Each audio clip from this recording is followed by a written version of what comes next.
Hey, welcome everybody. Welcome to those that are here in person and welcome to those that are online. Really appreciate it.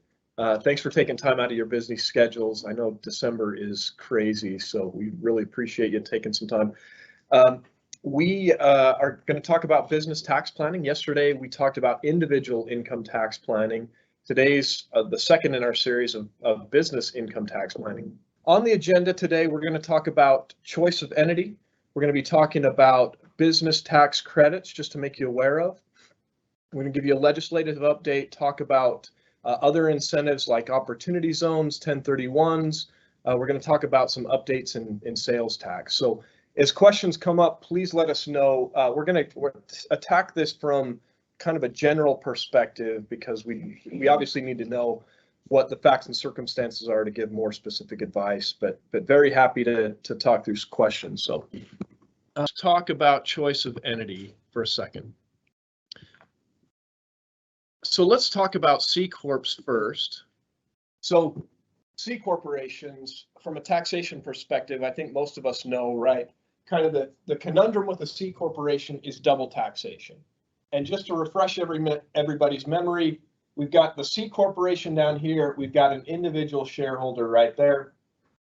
C corporations are taxable entities subject to corporate income tax. So let's say the net income of the business earns $100,000 of profit. That's revenue minus expenses.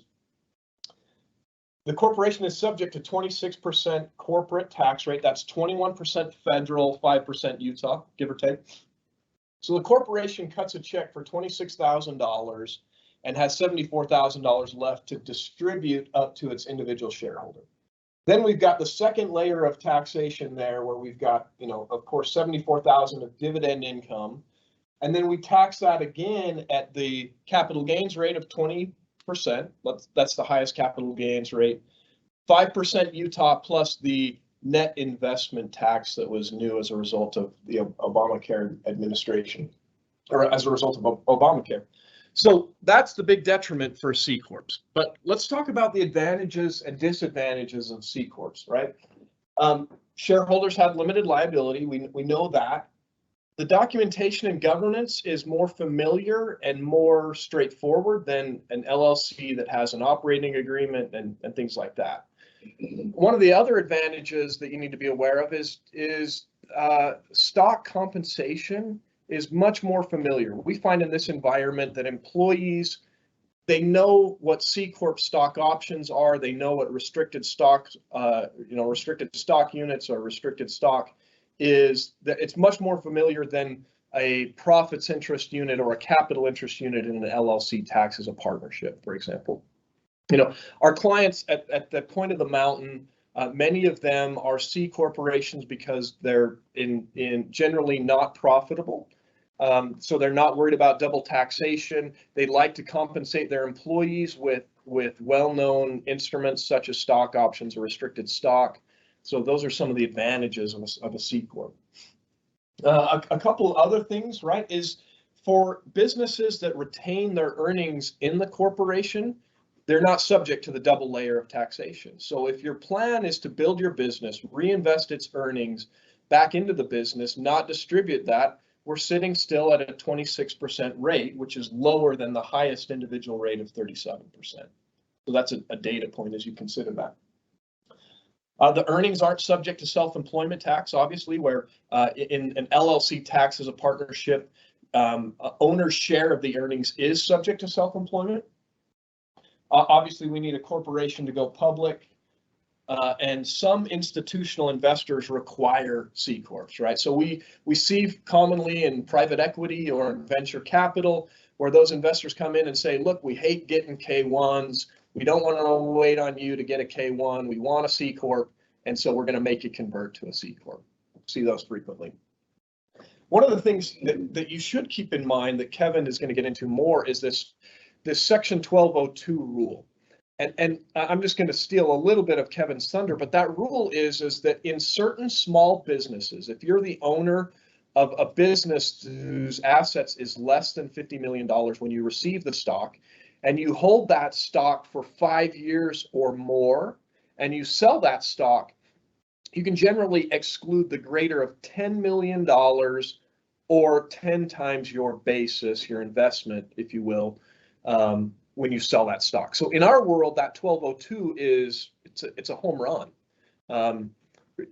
Kevin's going to talk to us a little bit later that Congress is playing with that right now in the Build Back Better bill that was passed by the House on November 19th. There's some adjustments that they're making to that huge benefit of Section 1202. So I think in summary, a lot of our clients that choose C Corp status are not worried about double taxation for whatever reason, or they're trying to take advantage of Section 1202 and exclude a large gain on the future sale of that business. Right? Of course, what are the disadvantages? Double taxation is the biggest. We've got formalities that our entrepreneur clients don't love, right?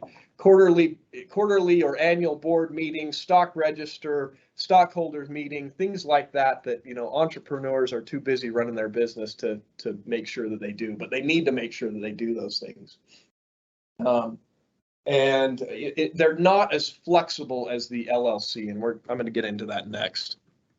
All right, so let's go to the LLC tax as a partnership, and it doesn't necessarily have to be an LLC. It could be, a limited partnership. It could be a general partnership. But these days, 99% of the flow-through entities are probably LLCs. Well, not 99%. They're S corps, of course. We're going to get into that. But the legal entity of choice these days is an LLC. So you'll notice I've got the LLC as a triangle, which means it's a pass-through. It's not a taxable entity. It doesn't pay any tax. It files an informational return that issues a K-1 up to its individual shareholders, and those shareholders pay tax on their proportionate share of the earnings of the business. So here, LLC generates the same net income that the C Corp had on the other slide. Now it just passes through to the two owners that are in the highest individual rate of 37% federal, 5% Utah. They each cut a check of $42,000, or in totality cut a check for $42,000. So you'll notice here that it was the effective tax rate of 42% is a lot, or is less than the overall effective tax rate of 46% in the C Corp, and that's where the double taxation comes into play. So advantages of an LLC tax as a partnership. It's much more flexible. You can have multiple classes of stock. You can potentially have disproportionate distributions. The formalities are not the same as a C corporation. That's a benefit to our entrepreneur clients. There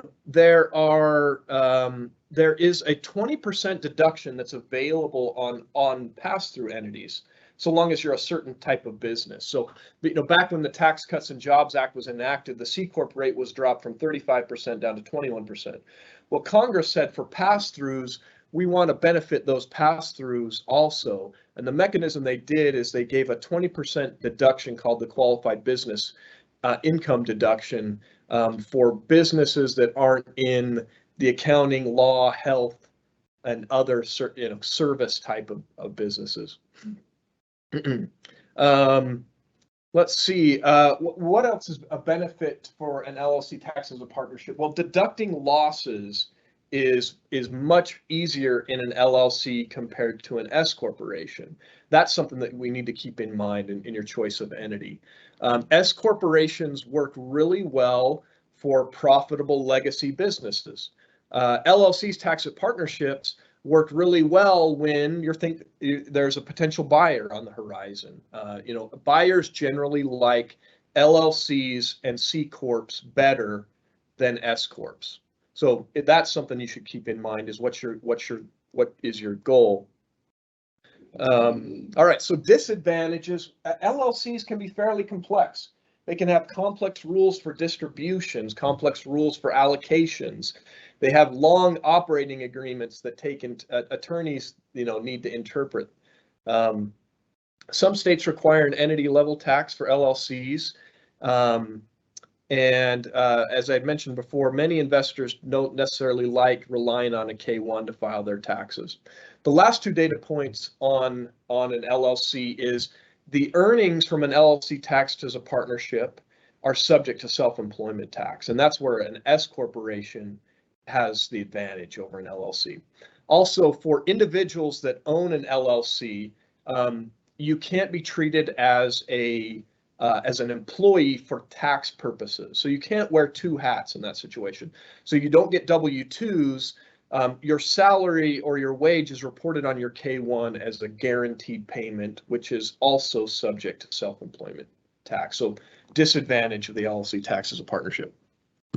So let's go to the advantages of an S Corp. So an S Corp, similar to an LLC tax as a partnership, it's a flow-through, single layer of taxation, right? And in summary, when an S corporation works really well, as I mentioned, when you've got a legacy business that you don't plan to sell and you're profitable. And the reason why that is the profitable business then pays less self-employment tax compared to the LLC tax as a partnership. And when I use the term legacy, you don't necessarily you're not necessarily planning to sell it. Now we run into businesses all the time where buyer definitely wants to buy the business. It's very attractive, and there are definite workarounds around that. But generally, buyers aren't going to buy S corporation stock. What are the disadvantages of an S corp? Well, do we want to answer a question? Oh yeah, was there one? Why do other companies why do other companies not want to buy S corp? S corp stock. It's due to the rigidity of an S corp. An S corp can only have 100 shareholders. It can only have one class of stock. You can only have certain owners as S corporations, either individuals or certain types of trusts. You have to make distributions of an S corp pro rata based on ownership percentage, unlike an LLC. And so for those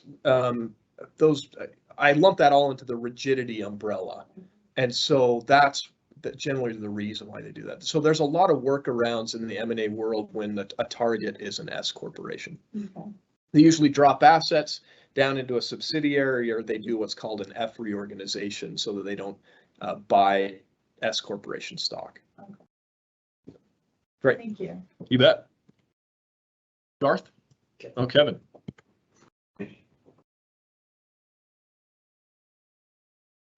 All right, thank you so much, Joe. And again, thanks everyone for coming out. So I'm going to be going over some changes that we can expect, possible changes, and then going a little bit of tax credits. So the first couple bullet points here I wanted to talk about was about depreciation. So we have a couple options when it comes to accelerating our depreciation. The first one is the tried and true 179 deduction. For 2021, we have a limit of a little over $1 million for 179, so a pretty big cap. This starts becoming limited when our asset acquisition exceeds 2.6 million. So generally, that's pretty good for our clients that we're seeing. That's reasonable. But the thing is these past few years, we've seen the 179 deduction falling out of favor compared to when we could do a bonus depreciation. And the reason that is because with when President Trump signed into law the Tax Cuts and Jobs Act back at the end of 2017, a part of that act made it possible that bonus depreciation, because bonus had existed, but it was limited to 50%. So the TCJA bumped it up to 100%. However, that's only temporary. That's going to start to peter off at the beginning in 2023. And eventually it's going to go down to all the way down to like 20% bonus. So that's when we're going to see perhaps more 179 becoming favorable. An issue with 179 property is when we see is when it's being sold, it becomes more complex. There's some more complex recapture that happens. And so bonus is it's a win-win comparatively. However, looking that far down the road, because I think that's going to start in, after 2026 or in 2026, is when we're going to really start seeing that is the worst of it. is we don't really know what politicians in a few years are going to do. They could say, hey, like we're going to hit out of the park, we're going to bump it back up to 100. Who knows? You know what I mean? So, but for the one thing we know for sure is for 2021 and in 2022, we're going to have that 100% bonus, which is something we're really grateful for. Another thing that happened because of the tax, I'm going to refer back to the Tax Cuts and Jobs Act several times because that really was a very significant tax legislation. One of the things that it changed was in regards to meals and entertainment. For a long time, meals and entertainment was just a flat 50%. We can only deduct that much of it.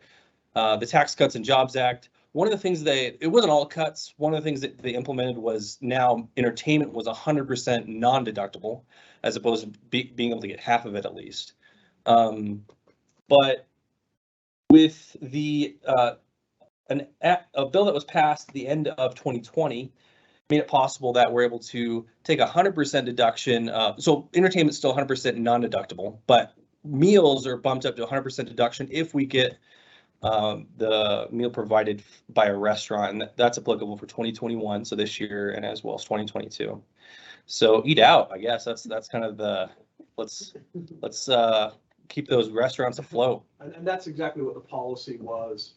As a result of COVID, let's make meals from restaurants 100% deductible. And it doesn't have to be in a restaurant. It can be takeout from a restaurant, but it has to be, it can't be from a grocery store, for example. It's got to be from Jimmy John's or wherever. Yep. That's interesting because like when you go to Whole Foods to their, they have all their prepared stuff in there. When I travel, that's usually where I eat. So if it's Whole Foods restaurant within their store, it doesn't work, huh? Well, I mean, that's a good question. Yeah, I don't know the answer. So we're running off of like the information we've been given, but I feel like there is some arguments to be made in certain scenarios because like I think I'll roll the dice on that one. Yeah. So, but either way, this is a great benefit and that we're excited for. I mean, of all things, it's something to take advantage of for sure. Another kind of the way they kind of help pay for the Tax Cuts and Jobs Act was they implemented a couple. I'm going to address one of them here at the bottom of the slide with the interest expense. Another one, so they hit interest expense with this 80% limitation, essentially, or excuse me, not 80%. I'm thinking of NOLs. That you can't have interest expense above 30% of what is called adjusted taxable income, which is complicated to get to that number. It's complicated, but if you just in your mind think about 30% of taxable income as kind of a baseline.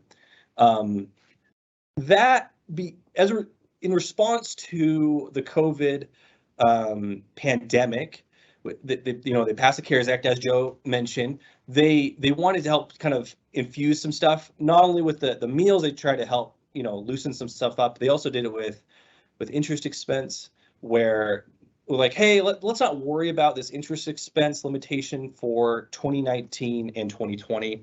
So in 2021, we're coming back to this gnarly. I say gnarly because like looking at it, how to calculate it's not a fun thing, but that's coming back into play for 2021, and generally this is applicable, for people who have or highly leveraged. So we're seeing our clients in real estate kind of facing this, as well as with their gross receipts that exceed 25 million. So it's possible that this really doesn't apply. But we are seeing some clients where this is applicable. Another one that we wanted to point out was with NOLs, net operating losses. So the Tax Cuts and Jobs Act adjusted the net operating loss rules by saying you can't take more, you can't use your net operating loss above 80% of your taxable income. In other words, you need to have some income to report for your business or whatever. So, and also you can't carry it back, but you can carry for this NOL indefinitely. And the whole kind of tagline with this, kind of like the history behind it, was basically like, hey, we want these bigger businesses that are paying no tax to pay some tax or something. So that was kind of the story of why they did that. But with the CARES Act, they were like, hey, we're going to put a pause on that because things are going crazy right now. And we're going to say that NOLs that were created in 2018, 2019, and 2020, you can carry those back 5 years. And the reason that's significant is because that provides an immediate, well, relatively immediate, because you have to like file something with the IRS and it takes a while for them to get back with you, but a relatively immediate tax benefit because you can actually get a refund for those, for those prior years. But again, all good things come to an end. So in 2021, we're back to the rules set forth by this TCJA, where we're stuck at that 80% limitation. So yeah. All right. This slide kind of gives me a little anxiety because now we get to peer into the crystal ball of what's going to happen, like with our politicians and stuff. Joe mentioned this Build Back Better Act. So about 3 weeks ago, as Joe mentioned, the House of Representatives passed their version of the bill. And I believe they're going through the reconciliation. So what they're going through the reconciliation process. So that means like they're looking to not have to worry about bringing on any Republicans on board. They want to just try to get all the Democrats on board and use the tiebreaker vote with the vice president. However, there are some moderate Democrats that are kind of pumping the brakes on this bill. So we wanted to at least let you know what was in the House bill, but I wouldn't get too worked up over it yet because we don't know what the Senate will say, and then that has to go back to the House, and so it's just there's a lot of uncertainty here, but we at least want to let you know like this is what's out there. So the first one is the 15% minimum tax for large corporations. This 15% minimum tax is applicable for businesses with over $1 billion in net profits. So very limited scope of the taxpayer that's affected by this, but we at least want to say, hey, don't have to worry about that as much generally for most people. However, this one does affect more people, and Joe mentioned it, and Garth will actually dive in deeper into this with this Section 1202. They're looking to disallow the 75% and the 100% exclusion for when you sell that stock. That's why it's such a powerful tool, or that's why we're like excited about it. It's a win-win because it provides people being able to, when they sell that stock, they can capture a lot of that profit. And again, but that would be applicable for people who earn over $400,000 of AGI. Something that's interesting, which I really wonder whether it's going to get passed or not, is this net investment income tax expansion, really. So when they passed the ACA, the Obamacare, that helped pay for it, they created a new tax that essentially was like, okay, we're going to tax investment income. If you exceed certain thresholds, you're going to have a 3.8% tax on that. And what they want to do with this is say, not only we're going to do that if you make a certain amount, if you make over a certain amount, we're going to have that 3.8% on your net investment income, but also business income that's flowing to you.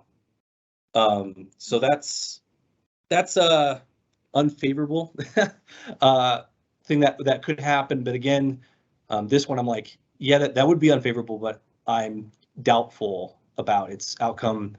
But we don't want to say anything more than that because crazier things have happened. Another unfavorable kind of change that would happen would be this excess business loss made permanent. So in the TCJA, there was, in certain situations, if you had a bunch of losses, the TCJA said you can't take those certain amount of losses, it's too much. And this is saying like, but that was planned to sunset at the end of like 2025 or 2026. What they want to do is just make it permanent. So anyway, so again, that's just one last thing about that is like peering in the crystal ball here. It's very uncertain, but at least just kind of keep your ears up. Kevin, yeah, it's also interesting, right? Because the version that was passed by the House on November 19th excluded kind of three really important things that previous versions had that the House Ways and Means Committee included. That was increasing the individual rate from 37% to 39.6%, and that would be applicable to folks making married filing jointly $400,000. The highest capital gains rate going from 20% to 25%, and then the C Corp rate going from 21% to a graduated schedule that starts at 18.21 and then goes to a high of 26.5%. So Yeah. those were not included in the November 19th, which was a surprise to all of us tax For sure. Because I mean, like, we kind of get stuck in our ways. Like we think like if something exists now, it's always has been that way. Because interesting, like those tax rates that were just that Joe just kind of went over, that they really would have been kind of going back in time the way it was. So it's not like this is anything new, but you can tell that because of the influence of these more moderate Democrats, they've been able to kind of chisel away at these things that may have passed in a more progressive, Congress. But this is kind of the state we live in, and things, and really with the midterm election coming up, who knows? You know what I mean? It's like, so it's exciting time for tax people because we get to feel important because people look to us for this advice, but also at the same time, it's really uncertain. So the next part I want to talk about is some tax credits. The first one, and really we just want to get, this is really high level. We just wanted to really point this out to people and say, hey, there are some great benefits here. If you're not taking advantage of it, you may want to look into it, maybe talk with us, see if it applies. We're big fans of the R&D tax credit. It's a really win-win. It's basically when people are, if you're investing in developing your business or trying to develop new technologies, that's what this was designed for. For back when it was first implemented in the 80s, it was implemented on a temporary basis, and it kept on being extended. In 2015, it was finally made permanent. So it's something that we like to point to, and also it's more applicable than we may think. It's not just technology companies that can take advantage of this. So we just want to point it out that, generally, but the general idea is, if we're developing stuff, we're spending money on developing stuff, or researching things, that's what goes in that bucket, and that what can be applied to the credit. It gets a bit more complicated, but high level, So that's the general idea. on this, like when you talk about research and development, like, for example, I'm working on a new product that I'm, looking for basically like a new formula. So are you talking about that type of thing is like the cost of me researching all that and like getting raw materials to do prototypes and things like that? Is that considered? Yeah, I think generally, yes. Okay. The key point is it has to be technical in nature. And by technical in nature, it means there has to be a hard science involved. And that hard science could be biology, chemistry, physics, computer software, computer engineering. Like I'm doing dietary supplements. So I mean, that's like. So chemistry, we go into that. So that's one of the keys and probably the biggest that we look at in determining if that qualifies for R&D credit. Okay. In terms of what expenses are included in there are three. Wages, so W-2 wages paid to employee, payments made to a contractor to do research and development, and then supplies used in the R&D process. Those three costs. Okay. Yeah, and to summarize it, just in case anyone couldn't hear Joe there, again, when we look at those qualified research expenses, we look at wages, amounts we pay to contractors, and supplies. And he pointed out also that, there generally has to be some hard science with chemistry, biology, some computer development, stuff like that. So anyway, we found a lot of benefit with our clients with this one. So it's definitely taken worth that.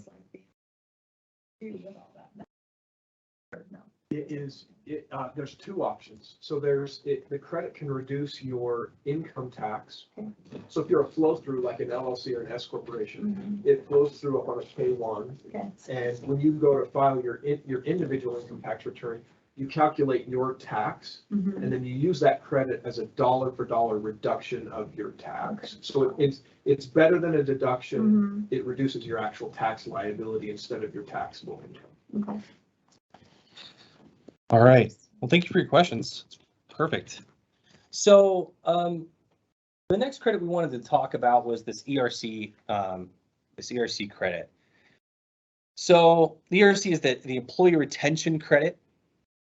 This was first, well, there's different versions of this that have existed over time, but it has to get reauthorized with different bills. the one applicable currently and was first passed by the CARES Act, and it was intended just to be for 2020, for the last 3 quarters of 2020. Where essentially you say like, hey, did we have a reduction or do we have to shut down because of some government order because of COVID? Or did we have a reduction in gross receipts, a significant reduction? And then, you know, we thought, I mean, I remember back when we thought that this would be over in a month. So that was like generous amount of time that they were giving us, right? But then as we saw, it was like, okay, this is going to continue to go on. Another bill was passed at the end of 2020 that extended this tax credit into 2022 to the first 2 quarters of 2020, or sorry, 2021, not 2022. Then it was extended again, and actually, and it was changed. Each time it was extended, there was a little changes made that expanded it a little bit more. Who could get the credit? This last extension expanded it even more, where with the American Rescue Plan of 2021 that was passed in the beginning of the year, extended it to Q3 and Q4 of 2021. And it allowed businesses, and also kind of expanded it to businesses who may have started in 2020 or in 2021, because it previously, the previous versions of this credit, if you try to apply it to the previous quarters, you would get hung up because you didn't have any gross receipts to compare it to in 2019. And so the intent of this, of the newest version of the credit was be like, hey, if you are what's called a recovery startup business, then we're going to allow you to be able to get this credit. However, we got some bad news with the infrastructure bill regarding this credit. They prematurely sunsetted the credit, so that the credit ended was no longer available for Q4 of 2021. However, they did say it was still available for these recovery startup businesses, so they could still claim the credit. So again, this is a very powerful credit that we've seen.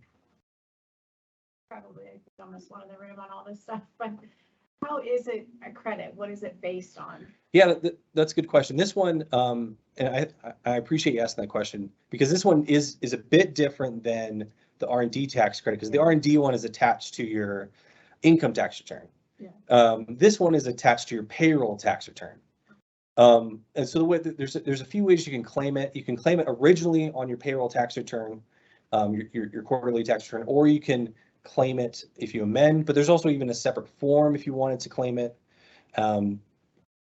The issue is that some people, because it was written in the law, people relied on that it was going to exist for Q4, and so they were adjusting their withholdings to the IRS for their payroll withholdings, and so now they're under withheld, and so generally penalties would be assessed for that.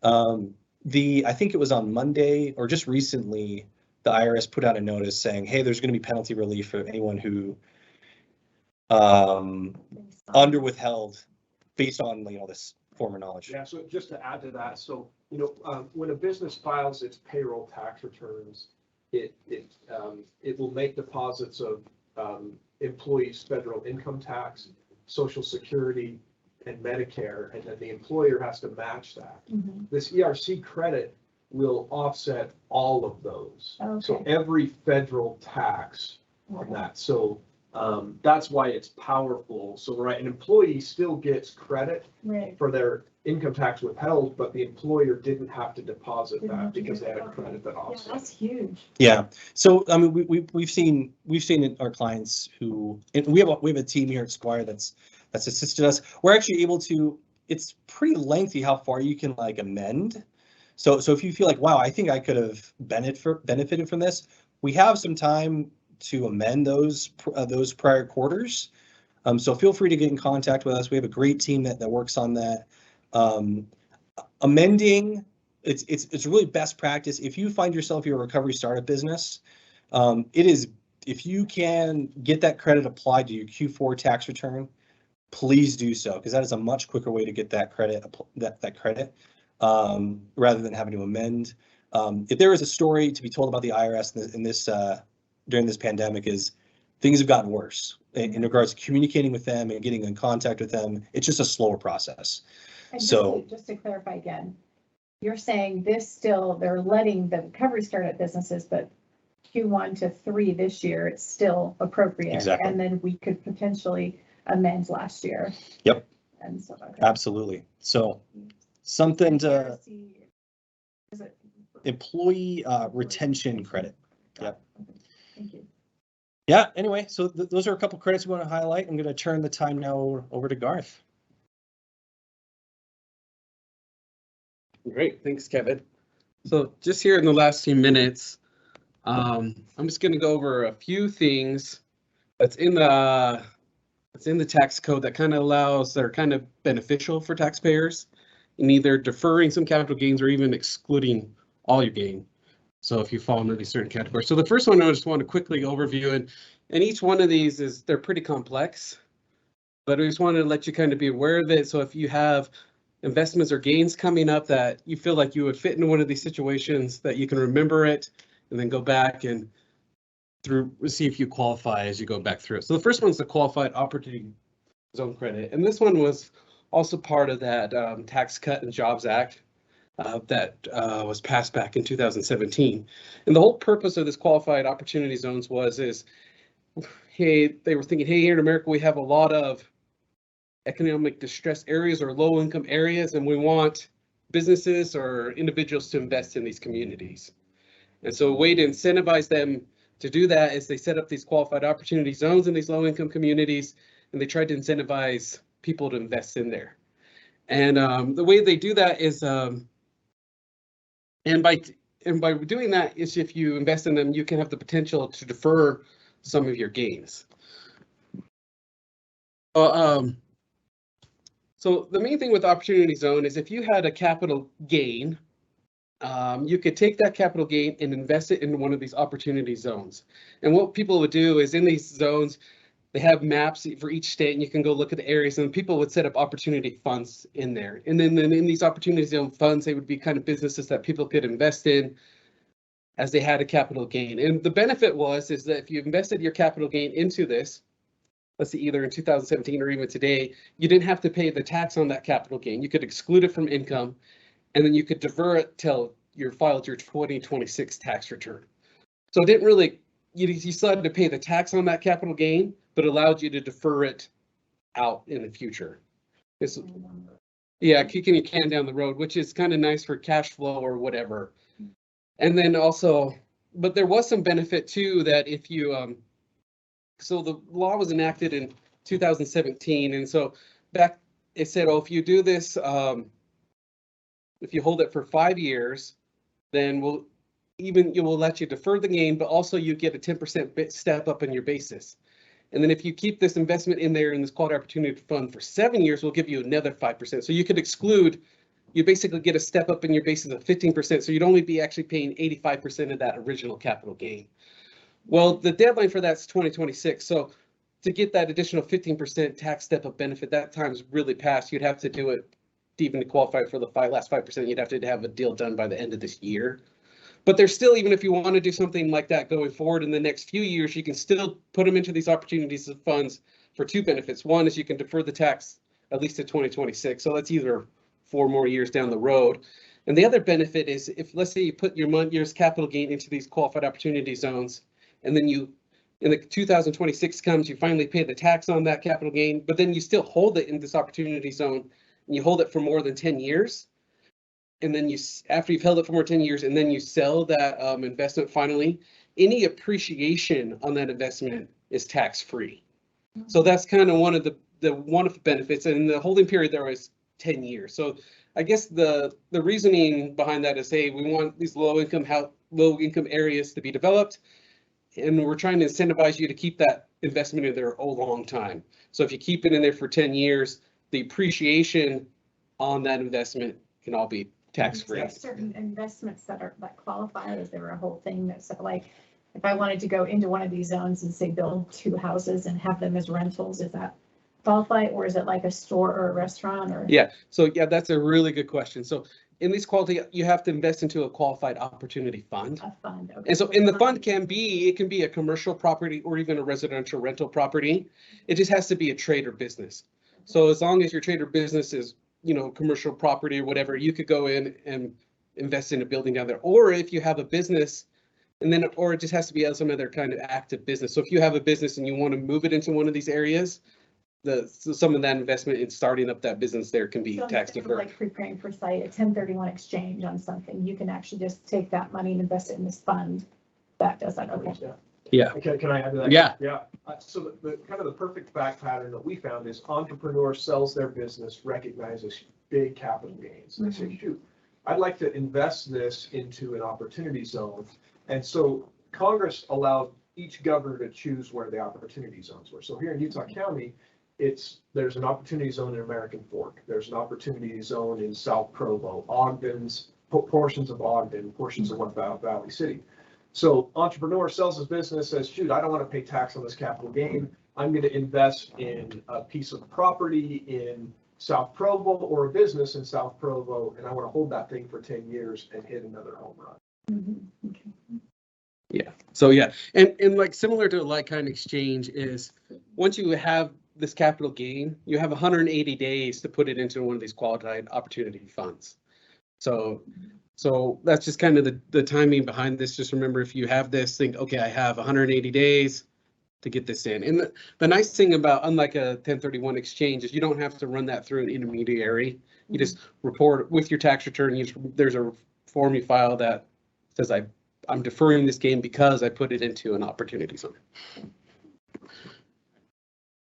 This one is the 1031 exchange, which it's been around for a long time. We're all kind of familiar with. Yeah. Does Yeah. that mean that the 180 days, you're not locked to that? So like if, like let's say I sold something in April and I couldn't do a 1031 exchange in time, and can I do this now? Yeah, so you just, let's say you recognize the capital gain. Let's say you sold something in June. So we're coming 6 months and you thought you were going to do a 1031, that fell through. So you have a few weeks. You could take that capital gain amount and invest it in opportunity zone. If it's after the 180 days. Well, it has to be within 180 Oh, days. That was my question. Sorry. Yes. Okay, so 1031s, these are a great way if you have real estate and you're going to sell it because maybe potential great deals come your way for that piece of property, and you still want a whole property. And so it's a great way for you to take the proceeds you earned from this one investment, put them into a new investment, and not have to recognize the gain. Basically, you get to defer the gain on that. And the one thing that changed with the Tax Cut and Jobs Act back in 2017 is that like-kind exchange now only qualify for real property. So before the Tax Cut and Jobs Act, it qualified for tangible and personal property as well, but now it only is applicable to real property. So, and the nice thing about it is if you do sell a piece of property and you recognize the gain and you don't want to pay the tax on that right now, and you would like to invest in another piece of property, you can take those proceeds you had, put them into a new project, and then you can defer, you don't have to pay the tax on that. And the tax is deferred until you sell that second investment property. And you just have to be careful as you do a 1031, and I would highly recommend you talk to someone, a tax advisor, before you do it, because there's certain steps you have to follow. And if you miss any one of the steps, it could undo the whole transaction, and then you may end up having to pay the tax on a portion of the gain or all of it. And really, and one of the reasons, one of the ways is a lot of people fail to meet the 1031 is that if you take any boot or any cash out of it, and then you only invest a portion into the new property, that you have to pick up probably a partial portion of the gain because you didn't reinvest all of the proceeds back into the new project. And so if you do want to do a 1031, there's just a few other requirements you do is that once you sell the property, your original property, you have 45 days to identify a new property. Then once you identify that new property, you have to close on that property within 180 days of the original sale. So you have about 6 months to get the deal done. And then the other important thing to remember is that when you do a 1031, you have to do it through an intermediary.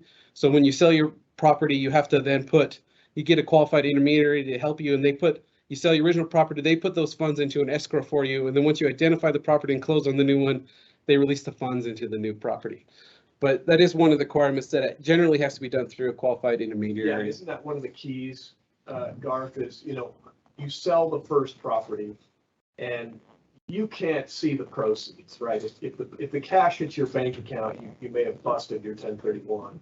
So the proceeds from the sale go into escrow through Zion's 1031 escrow or whatever your title company that holds on those funds until you close on buying the second property. Right.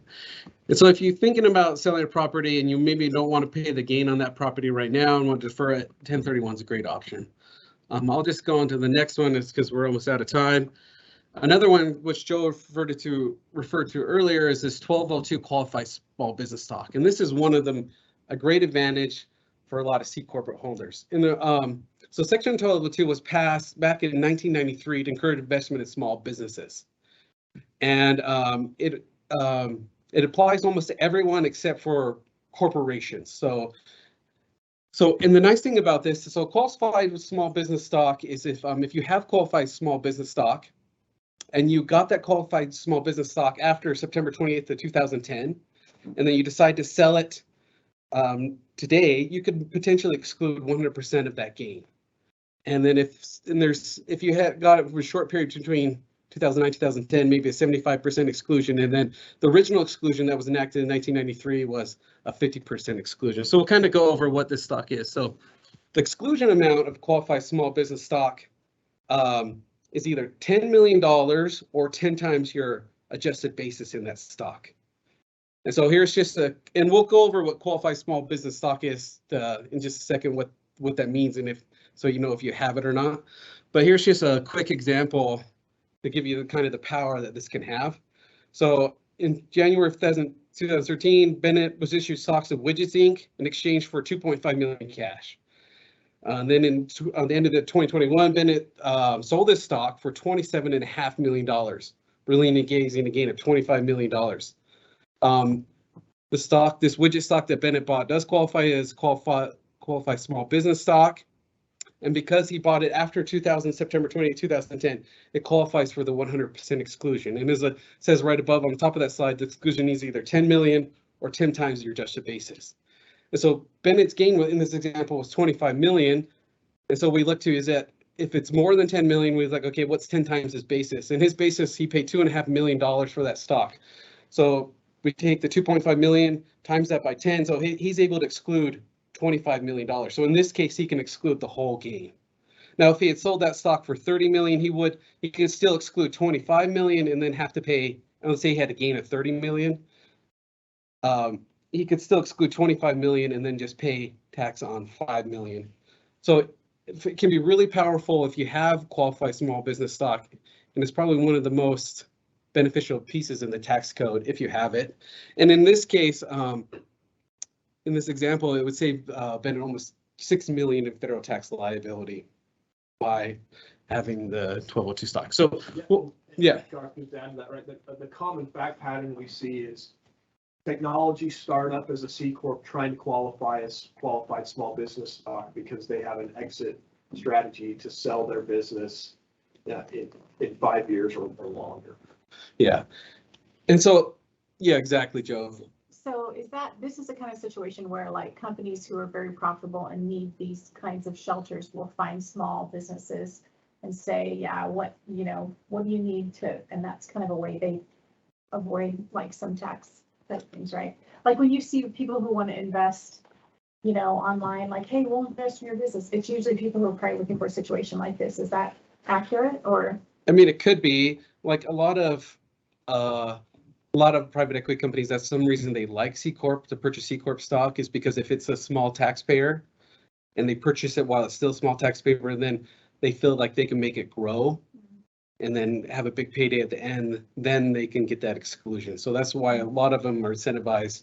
And that's why a lot of startups, if they know that maybe right now we're just running at losses or even a small profit, but we feel in certain X amount of our exit years, 5 to 10 years, we're going to have a big buyout, then they'll set up as a C Corp because they know they'll potentially qualify for this exclusion. Okay, so someone who, like me, and the only reason I'm saying this is because I've had a couple of people who are investors who want to like invest in my business, and I'm like, I don't, know enough about it, but you have to be a C Corp to be in that thing. Yeah. So those people are just really wanting to invest for. Yeah. Thank you. So the next thing we'll go over real quick is just what qualifies for as 1202 stock or qualifies small business stock. And there's usually these are the main things that you need to make sure you watch out for. One is that it has to be, you have to be an eligible shareholder. So it can't, a corporation, it's anyone that's a non-corporate shareholder. So if you individually hold the stock or hold it through a pastor or a trust holds the stock, then it will qualify. The other thing is you have to hold the stock for 5 years. So if you have the stock and you sell it in 3 years, it wouldn't qualify. It has to have that 5-year holding period. And so if you think you're going to, your exit plan, maybe you're thinking, oh, maybe I should convert to C Corp stock so I can take a benefit of this. But your exit plan is in 2 to 3 years, is probably not worth it. But if you think your exit years is 5 years or 10 years, then it may be something to look at. The next main requirement is it has to be original issuance of the stock. So you actually have to purchase the stock from the company. You can't purchase it from, I couldn't go purchase, Joe purchased it from the company. And then if I purchased it from Joe, my stock wouldn't qualify because I didn't purchase it directly from the company. It has to be, the stock has to be from an eligible corporation. And eligible corporation, usually it's usually anyone but like personal service company. So like accountants, architects, dentists, doctors, those a corporation that's made up of professional services usually don't qualify. Farms don't qualify either for some reason, but usually if it's any kind of other qualified business that's not a professional service company, they'll qualify. And then the other main one is the company has to be a small business at the time of issuance. So when you get your stock from the eligible corporation, the company's assets at any time before you got it could never exceeded 50 million. And so, I mean, the IRS has their definition of small taxpayer could be quite large for somebody. And so let's say if you get the stock and at the time that you got the stock, the gross assets of that company was only 30 million, then you would be eligible. But then let's say that company then grew to 60 million and then you were issued more stock at that point when the value of the assets of the company were at 60 million. Those new shares you were issued would no longer qualify. But your original shares that you got when the value of the company or the tax basis in assets of the company was 30 million, those would qualify for qualified business stock. So this can be actually quite, there's quite a rules that go around it. But if you think you own stock or maybe thinking about maybe switching your business to a C Corp to take advantage of this, talk to your tax advisor and make sure you follow all the steps and see if you qualify because it can be real powerful. Great. But all right. I think we've only got two more topics before we end. But wanted to talk about M&A considerations and what we're seeing in the market. Squire has seen a lot of M&A activity here in Utah. So we're seeing lots of suitors knocking on our clients' doors, asking to buy their business, lots of private equity, lots of investment banking, lots of venture capital. And so what we generally see is that buyers generally like LLCs, taxes, partnerships, or C Corps. If it's C Corps, buyers generally like to buy assets. Sellers generally like to sell stock. The reason why is buyers don't want the skeletons in the closet that comes from a legal entity.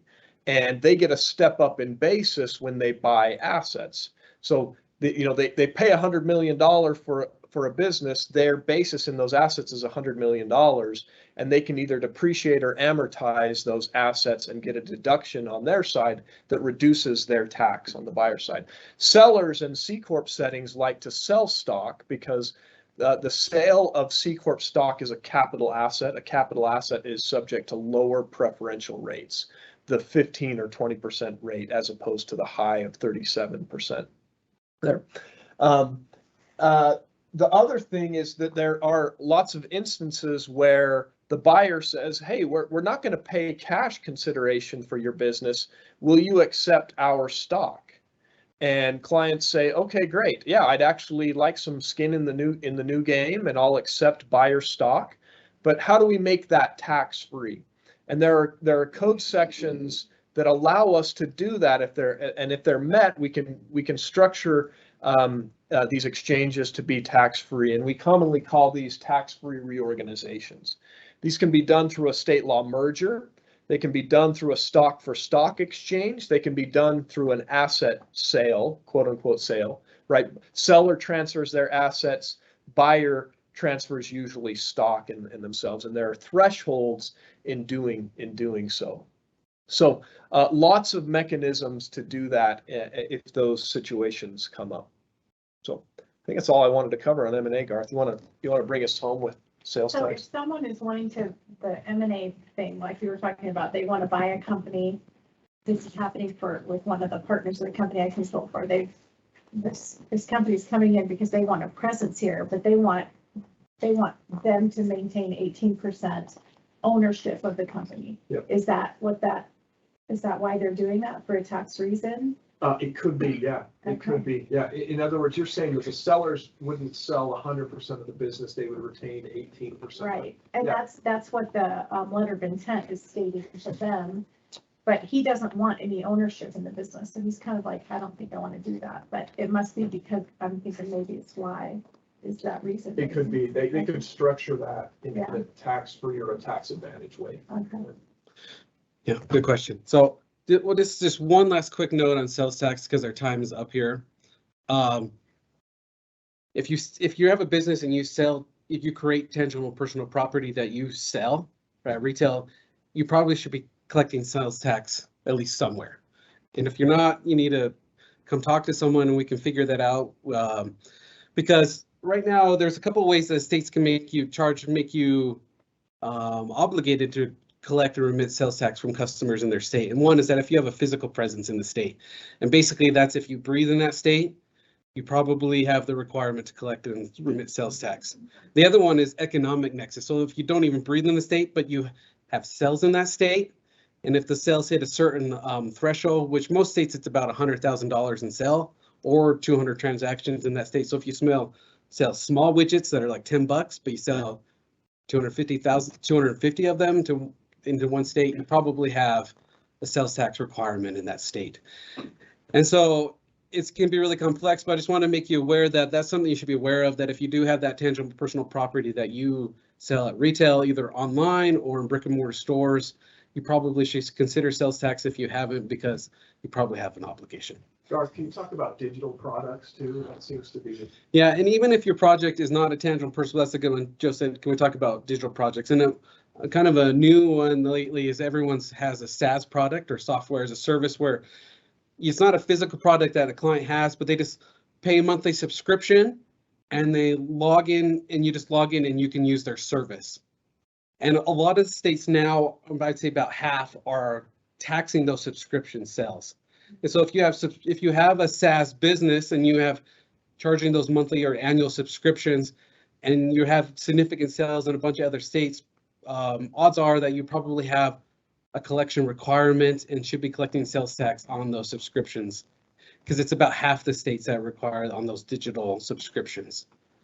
And I think it's also, this is a relevant topic because the states are becoming more and more aggressive with going after people for this, because, you know, they don't necessarily want to increase taxes on their own residents, but they're more than happy to go after for people, you know, to collect taxes from someone who's not a resident. So this is Yeah, I think all the e-commerce business where everyone's shipping stuff into all these other states and everything, it's like everybody wants a piece of it.